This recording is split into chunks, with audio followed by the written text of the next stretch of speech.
Good morning, students. Today we are going to learn a new chapter from your book Snapshot, and the chapter name is The Summer of the Beautiful White Horse. Before starting this chapter, I want to tell you something. In 11th class, we have two books. First, the book of the name is Hornbill, and the second book is Snapshot. We have completed one poem from the book Hornbill, and the poem name is Photograph. Now I am going to start your second book Snapshot, and we are going to learn the first chapter of your Snapshot book, and the chapter name is The Summer of the Beautiful White Horse. Now this is the picture of William Saroyan, the writer of your first chapter, The Summer of the Beautiful White Horse, a remarkable Armenian. Okay, now we will try to know about William Saroyan, about the author. William Saroyan was an Armenian American novelist, playwright, and short story writer. He was awarded the Pulitzer Prize for Drama in 1940 and in 1943 won the Academy Award for the Best Story Film adaptation of his novel The Human Comedy. Now I will explain these lines. William Saroyan जो थे वो Armenian American novelist थे. अब why I have called Armenian American novelist? The reason is that because he grew up in America, he was born in America, but his father belonged to Armenia. That's why he was called Armenian American novelist. Okay. He was awarded the Pulitzer Prize for Drama in 1940. It means he got Pulitzer Prize for his drama in 1940. Now, what is Pulitzer Prize? Pulitzer Prize is an award for achievements in newspaper, magazine, and online journalism, literature, and musical composition in the United States. कहने का मतलब ये है कि Pulitzer prize एक award होता है जो अपनी अचीवमेंट्स के लिए मिलता है, चाहे वो आपकी अचीवमेंट्स न्यूज़पेपर में हो, मैगजीन में हो, ऑनलाइन जर्नलिज्म में हो, या लिटरेचर में हो, या म्यूजिकल कंपोजिशन में हो. और ये अवार्ड कहाँ मिलता है? United States. ओके, तो इन्हें ये मिला था 1940 में. 1943 में इन्हें अकेडमी अवार्ड मिला था, again a literature award. Okay, और ये मिला था for the film adaptation of his novel. अब अडेप्टेशन का मतलब क्या है? अडेप्टेशन का मतलब होता है converting. When we convert a form into another form. इन्होंने क्या किया था? अपनी नोवेल को एक फिल्म अडेप्ट किया था और उसके लिए उन्हें अवार्ड मिला था, और वो जो नोवेल थी उसका नाम था the human comedy. Okay, Saroyan wrote extensively about Armenian immigrant life in California. Extensively का मतलब क्या होता है? एक्सटेंसिवली का मतलब होता है वेरी लार्ज इन साइज और अमाउंट. इमिग्रेंट का मतलब क्या होता है? A person who comes to a country to live there. Okay, यानी कि जब एक पर्सन एक कंट्री से दूसरी कंट्री में रहने के लिए आता है. एज आई टोल्ड यू कि his father belong to Armenia, but he was born in America, तो he was a immigrant person. तो इनके जो फादर थे वो अर्मानिया से बिलोंग करते थे, और इनका जो बर्थ हुआ था वो अमेरिका में हुआ था. तो ये बहुत क्लोज थे इन इमिग्रेंट लाइफ के लिए, जो कैलिफोर्निया अगेन यूएस में है.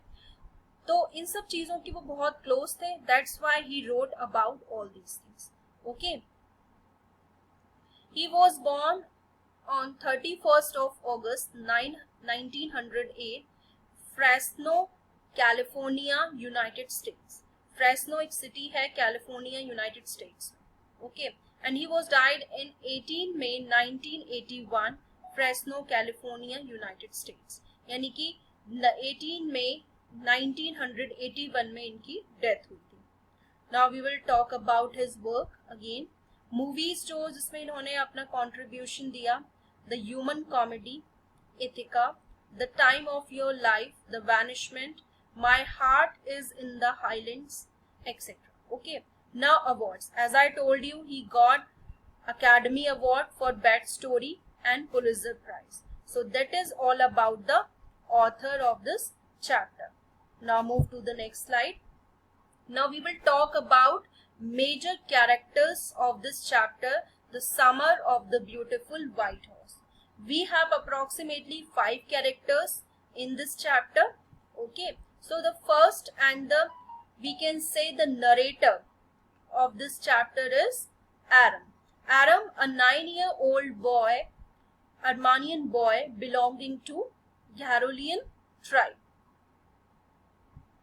So Aram is a boy who belongs to Gharulian tribe. Now we will talk about the second major character of this chapter, Murad. He also belongs to the same tribe, an Armenian boy who is 13-year-old. So we have discussed 2 major characters of this chapter. First, the major character and the narrator of this chapter, Aram, who is 9-year-old boy, Armenian boy, and belongs to Gharulian tribe. Again, the second character is Murad, who is 13 years old, जो 13 साल का है और Gharulian tribe से belong करता है, वो भी एक Armenian boy. Now the third and the very interesting character, Uncle Khosrow, Aram's uncle, a crazy person with a powerful head. A very interesting character.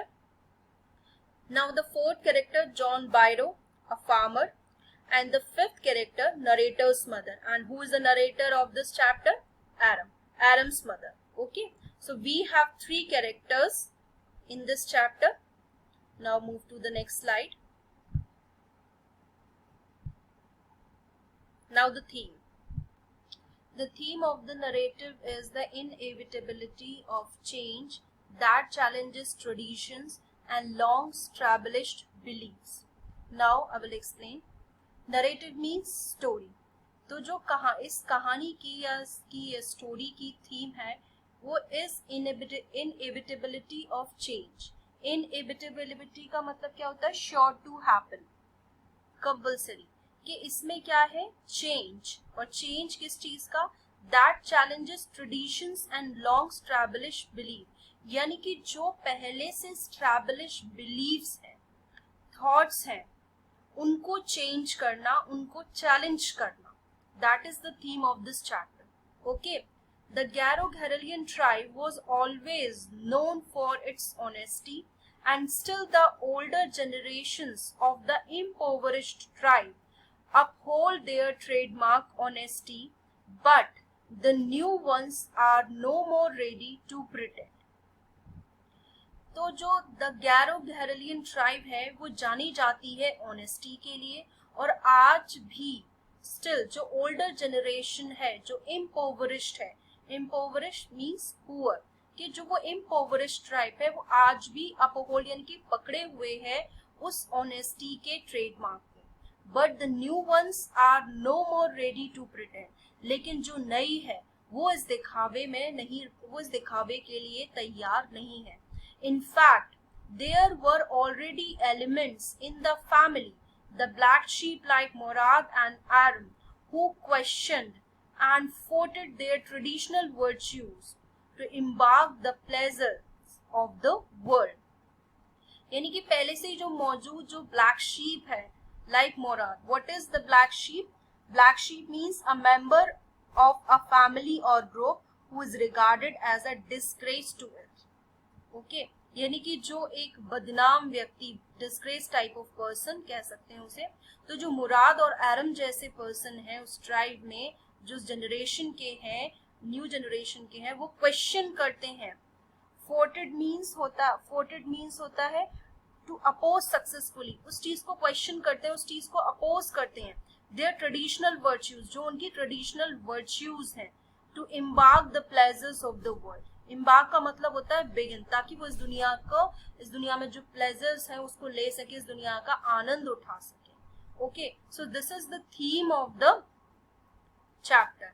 तो एक बार दोबारा से देख लेते हैं अगर अपने आप समझने के लिए कि थीम क्या है. जो पुराने ट्रेडिशंस हैं, जो बिलीफ्स हैं, उनको चैलेंज करना.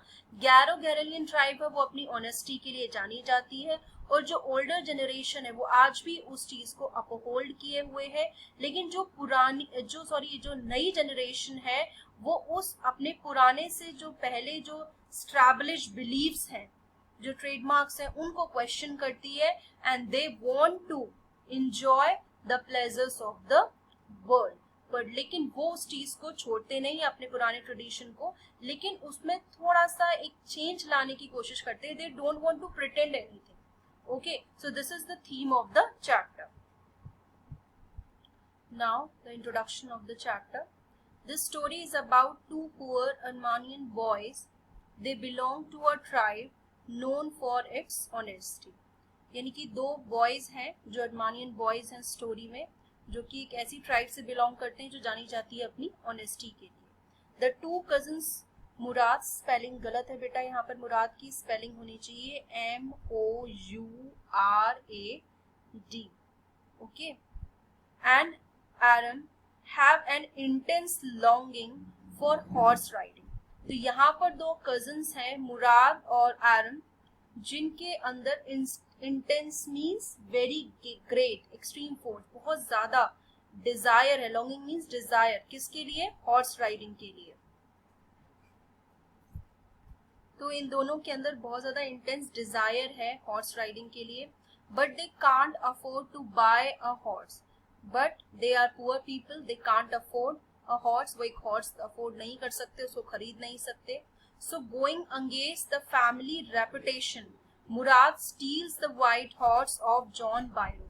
तो अपनी फैमिली की रेपुटेशन, यानी कि जो उनका ट्रेडमार्क था ऑनेस्टी का, उसके अगेंस्ट जाके मुराद जो है स्टील करता है, चोरी करता है एक व्हाइट हॉर्स को। और वो व्हाइट हॉर्स किसका था? जॉन बायरो का। As I earlier told you, John Byro is a farmer. Aram is shocked because it is a stolen horse. और आरम ये जानकर सरप्राइज्ड हो जाता है कि मुराद ने एक हॉर्स को चोरी किया है। But he discounts the charge of stealing and goes for a ride. Discounts का मतलब डिडक्ट करना, लेकिन वो इस बात को अपने दिमाग से डिडक्ट कर देता है, इग्नोर कर देता है, हटा देता है कि उसने एक हॉर्स को चोरी किया। और किसके लिए जाता है? हॉर्स राइडिंग के लिए। One day hears John Byro telling Uncle Khosrow about his missing horse। और एक दिन क्या होता है कि वो सुनता है कि वो जॉन बायरो कह रहा है अंकल खॉसरोव से उसके मिसिंग हॉर्स के बारे में, यानी कि जॉन बायरो का हॉर्स जो है वो अब मिल नहीं रहा। और वो हॉर्स एक्चुअल में है किसके पास? मुराद और आरम के पास। He gives the news to Murad next। he gives the news to Murad। और आरम ये खबर किसको देता है? मुराद। Next morning the horse was returned to the place from where it had been stolen। और अगले दिन जहां से वो हॉर्स चुराया गया था वो वहां पर वापस कर दिया जाता है। Okay, so that is all about the introduction of the chapter. Okay, now the summary। But student, we will discuss the summary of this chapter in the next video. Okay.